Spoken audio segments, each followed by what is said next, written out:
അസമിൽ നടക്കുന്ന മുസ്ലിം കുടിയൊഴിപ്പിക്കലിനെ ന്യായീകരിച്ച് ബി.ജെ.പി. മുഖ്യമന്ത്രി ഹിമന്ത ബിശ്വ ശർമ്മ.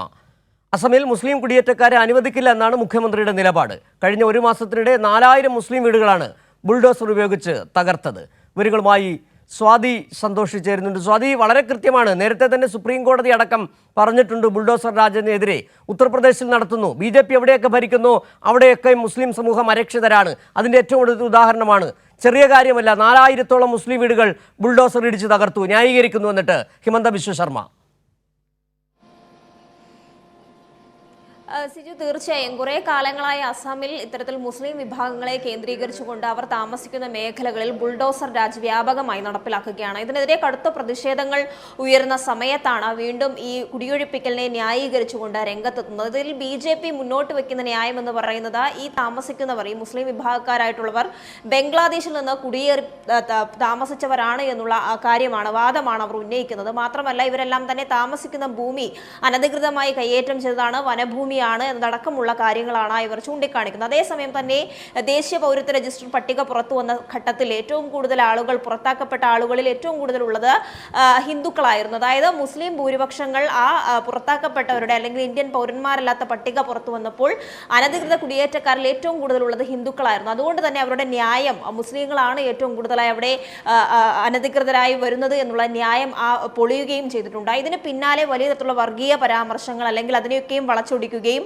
മുസ്ലിങ്ങളെ അവിടെ നിന്നും പുറത്താക്കുക എന്നുള്ള ലക്ഷ്യത്തോടെ തന്നെയാണ് ഇത്തരത്തിൽ മുസ്ലിം മേഖലകൾ കേന്ദ്രീകരിച്ചുകൊണ്ട് ബുൾഡോസർ രാജ് നടപ്പിലാക്കുന്നത്. കഴിഞ്ഞ ഒരു മാസത്തിലേറെയായി ഈ ബുൾഡോസർ രാജ് തുടരുകയും ചെയ്യുന്നുണ്ട്. ഒരു മാസത്തെ കണക്കെടുത്തു കഴിഞ്ഞാൽ ഏകദേശം 4000-ഓളം കുടുംബങ്ങളെയാണ് ഈ ഭാഗങ്ങളിൽ നിന്നും ഇല്ലാതാക്കിയിട്ടുള്ളത്. അതായത് പൂർണ്ണമായും ഈ വീടുകൾ തകർക്കുകയും അതോടൊപ്പം തന്നെ മദ്രസകൾ അടക്കം ആക്രമിക്കുകയും ചെയ്യുന്ന സാഹചര്യമുണ്ട്. 4 വർഷത്തിനിടെ 5000-ഓളം ആളുകളെയാണ് കുടിയൊഴിപ്പിച്ചത് എന്ന് ഇപ്പോൾ സർക്കാർ തന്നെ ഇത് സംബന്ധിച്ച കണക്കുകളാണ് പുറത്തുവിടുന്നത്.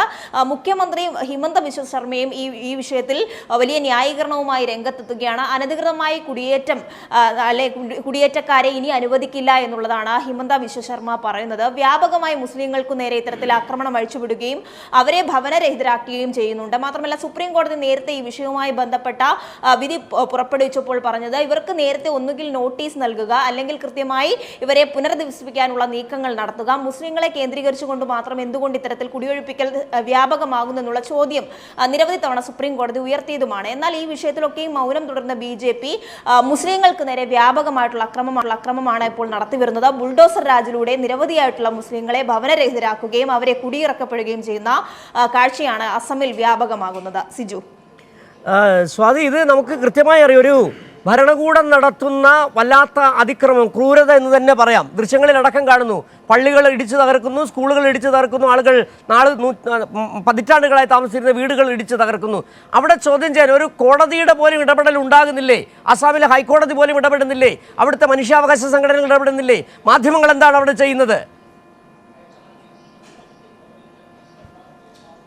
സിജു, ഈ വിഷയവുമായി ബന്ധപ്പെട്ട് സുപ്രീം കോടതി നേരത്തെ ഉത്തരവ് പുറപ്പെടുവിച്ചിട്ടുള്ളതാണ്. ഇത്തരത്തിലുള്ള കുടിയൊഴിപ്പിക്കൽ നടത്താൻ പാടില്ല എന്നുള്ളത്. അതേസമയം തന്നെ പോലീസിന്റെ ഒക്കെയും അകമ്പടിയോടുകൂടി, വലിയ പോലീസ് വിന്യാസത്തോടു കൂടിയാണ് ഈ മേഖലകളിലേക്ക് നിരന്തരമായി എത്തുന്നത്. കഴിഞ്ഞ ദിവസം ഒരാഴ്ചക്കുള്ളിൽ തന്നെ ഏകദേശം 2 തവണയാണ് ആളുകളെ കുടിയൊഴിപ്പിച്ചിട്ടുള്ളത്. അത് ആദ്യത്തെ ഘട്ടത്തിൽ 630-ലധികം ആളുകളെയാണ് കുടിയൊഴിപ്പിച്ചത്. രണ്ടാം ഘട്ടത്തിലേക്ക് വരുമ്പോൾ 1500-ലധികം കുടുംബങ്ങളെ പ്രദേശങ്ങളിൽ നിന്നും മാറ്റുന്ന സ്ഥിതിയിലേക്ക് വരുന്നു. ഇത്തരത്തിൽ വ്യാപകമായിട്ടുള്ള ബുൾഡോസർ രാജ് നടപ്പിലാക്കിയിട്ടും പോലീസ് ഇതിന് ഈ സർക്കാരിനൊപ്പം നിൽക്കുന്നു. അതോടൊപ്പം തന്നെ ഇതുമായി ബന്ധപ്പെട്ട് ഇവർ നിരന്തരമായി ഉന്നയിക്കുന്ന വാദം എന്ന് പറയുന്നത് ഇവർ താമസിക്കുന്ന മേഖലകൾ വനഭൂമിയായിരുന്നു, അല്ലെങ്കിൽ സംരക്ഷിത വനഭൂമിയിലേക്ക് കുടിയേറി പാർത്തവരാണ് എന്നുള്ള വാദമാണ് ഉന്നയിക്കുന്നത്. എന്നാൽ അത് സംബന്ധിച്ച പ്രദേശവാസികളുടെ അടക്കം പ്രതികരണങ്ങൾ വരുമ്പോൾ ഈ സംരക്ഷിത മേഖലയായി പ്രഖ്യാപിക്കുന്നതിന് മുമ്പേ അവിടെ സ്ഥിരം താമസക്കാരായിരുന്നവരാണ് ഈ കുടിയിറക്കപ്പെട്ടവരിൽ ഭൂരിഭാഗം വരുന്നതും. ഈ ഭൂരിഭാഗം ആളുകളും മുസ്ലിങ്ങളാണ് എന്നുള്ളതുമാണ് ഇതിൽ വലിയ വിമർശനമായി തന്നെ ഈ ബി.ജെ.പി. സർക്കാരിനെതിരെ ഉയരുന്നത്.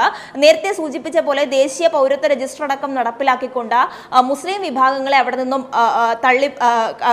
പുറന്തള്ളുന്നതിനും അതോടൊപ്പം തന്നെ കഴിഞ്ഞ ദിവസം അവിടുത്തെ മന്ത്രി അടക്കം ഇതുമായി ബന്ധപ്പെട്ട പ്രതികരണം രേഖപ്പെടുത്തിയത് മുസ്ലിങ്ങളുടെ ജനസംഖ്യ കൂടുന്നത് വലിയ തരത്തിലുള്ള ഭീഷണി ഉണ്ടാക്കുന്നു, പ്രാദേശിക ജനങ്ങൾക്ക് അല്ലെങ്കിൽ തദ്ദേശീയർക്ക് വലിയ പ്രതിസന്ധി ഉണ്ടാക്കുന്നു എന്ന തരത്തിലുള്ള വർഗീയ പരാമർശങ്ങളും ഇതിന് അകമ്പടിയായി തന്നെ ഉയരുകയും ചെയ്യുന്നുണ്ട്. എന്തായാലും ഇവരുടെ അജണ്ട നടപ്പിലാകാതെ വരുമ്പോൾ ഇത്തരം നടപടികളിലൂടെ കുടിയൊഴിപ്പിക്കൽ, ബുൾഡോസർ രാജ് തുടങ്ങിയ നടപടികളിലൂടെ തന്നെയാണ് ഇത് നടപ്പിലാക്കാൻ ശ്രമിക്കുന്നത് എന്നുള്ള ആക്ഷേപമാണ് ഇപ്പോൾ ഉയർന്നത്. എന്തായാലും സുപ്രീം കോടതിയുടെ വിധിയൊക്കെ മറികടന്നുകൊണ്ടാണ് അസമിലെ BJP സർക്കാർ ഇത്തരം നടപടികളുമായി മുന്നോട്ട് പോകുന്നത്. സിജു.